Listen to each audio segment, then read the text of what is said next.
Corpus Christi is, without a doubt, one of the most fascinating festivals in Christianity.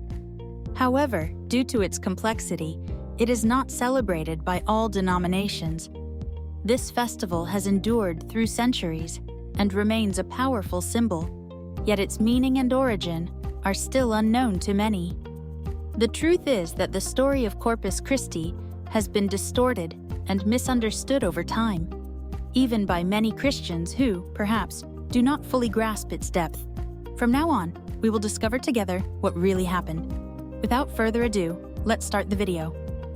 Our story begins in the year 1263, when Europe was a mosaic of fervent beliefs and intense religious practices. In this context, we find a priest from Prague, a city that today belongs to the Czech Republic. His name was Peter, and he was experiencing a deep crisis of faith.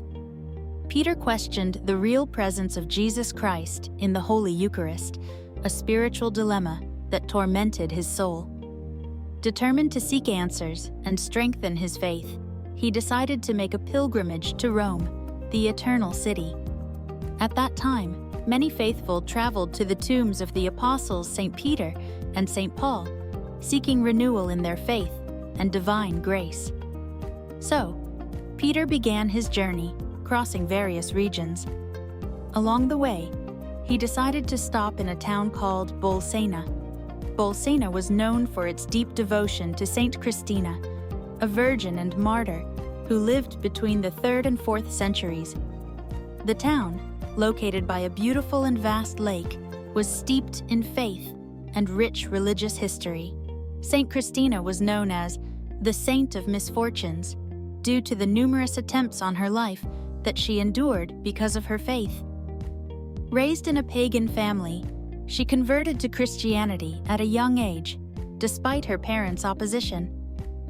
Her devotion to the new faith enraged her father, who was a prominent figure in Bolsena, and he subjected her to brutal tortures in an attempt to make her renounce Christianity. However, according to tradition, all attempts to take her life failed, thanks to miraculous interventions.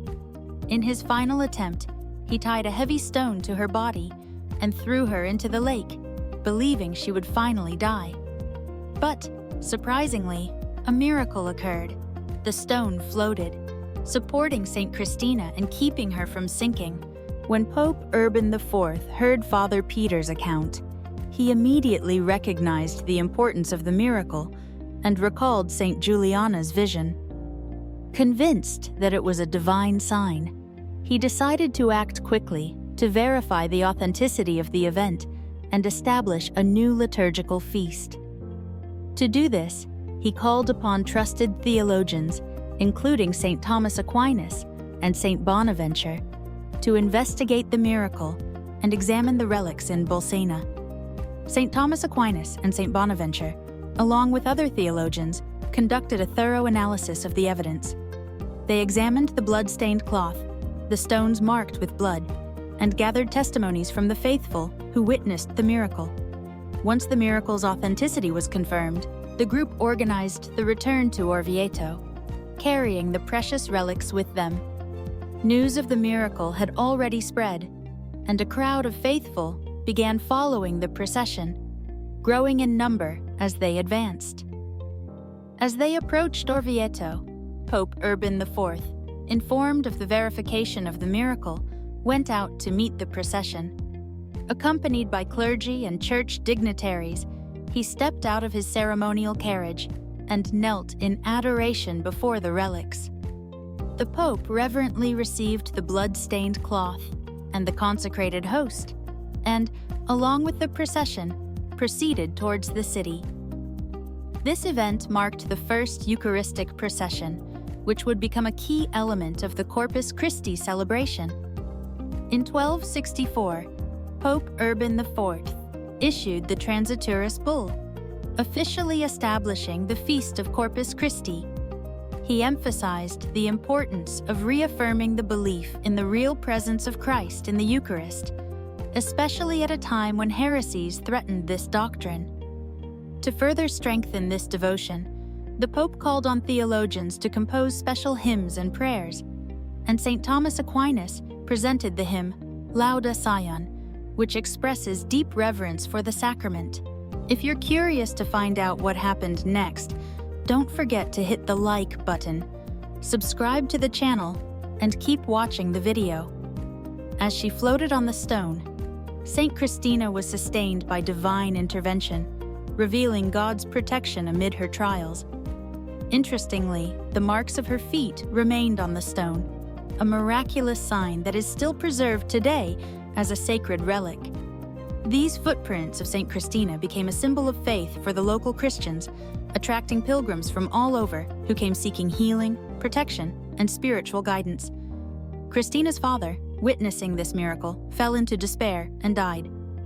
Christina, in turn, continued to face martyrdom attempts throughout her life, but was always saved by divine interventions until the day of her death.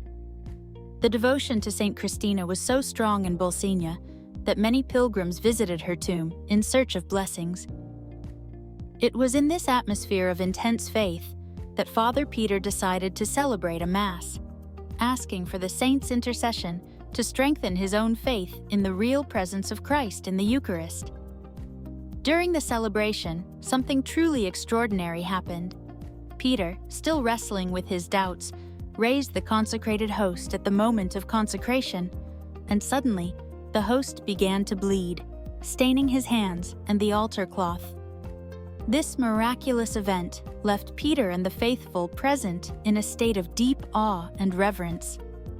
Overcome by a mix of emotion and spiritual relief, Peter could barely continue the Mass. He carefully placed the bleeding host on the altar cloth, and, with tears of joy and renewed devotion, he headed to the sacristy. As he moved, drops of blood fell on the floor and on the steps of the altar, leaving marks that would be preserved as sacred relics. News of the miracle spread quickly, and other priests came to confirm what had happened, all equally impressed by the visible evidence, the blood-stained cloth, and the stones marked with blood. Filled with gratitude and still in shock, Father Peter decided to take the blood-stained cloth and report the miracle directly to Pope Urban IV, who was in the nearby city of Orvieto. Upon arriving, Peter recounted the events in detail to the Pope, who, deeply moved, recognized the miracle as a divine sign of Christ's real presence in the Eucharist.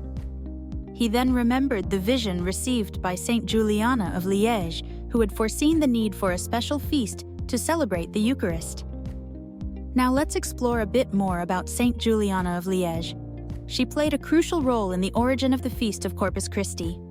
In the early 13th century, as a young woman, Juliana began having mystical visions that showed the need for a special celebration dedicated to the Eucharist. In one of these visions, she saw a bright white disc with a dark spot on one side, an image that deeply intrigued her. After years of prayer, she finally understood that the disc represented the Church and its devotion to the Eucharist, and the dark spot symbolized the absence of a specific feast that would properly honor the Blessed Sacrament. Despite the existence of Holy Thursday, which commemorated the institution of the Eucharist, this feast was also associated with the sorrow of Christ's Passion. Juliana then understood that Jesus desired a solemn and joyful feast dedicated exclusively to the glory of the Eucharist. Reluctant to reveal her visions, she kept silent for 20 years until she finally found the courage to share her experience with a priest named Jacques Pantaleon, who firmly believed in her visions and encouraged her to spread the message. Over time, Juliana passed away, and her visions fell into obscurity. However, Jacques Pantaleon, the only one who knew of them, later became Pope Urban IV. Thus, the first celebration of the Feast of Corpus Christi was marked by a solemn procession and the construction of the magnificent Orvieto Cathedral, designed to house the sacred relics.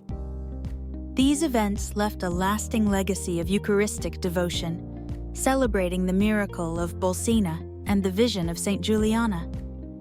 Corpus Christi still inspires Christians around the world today, reinforcing the centrality of the Eucharist in Christian faith. Finally, it is worth noting that although some denominations choose not to celebrate Corpus Christi, what truly matters is faith in God and the practice of love and mutual respect. May we value religious diversity and promote peace and understanding among different traditions. If you enjoyed the video, subscribe to the channel and activate notifications to follow our upcoming content. Until next time, and may God bless you all.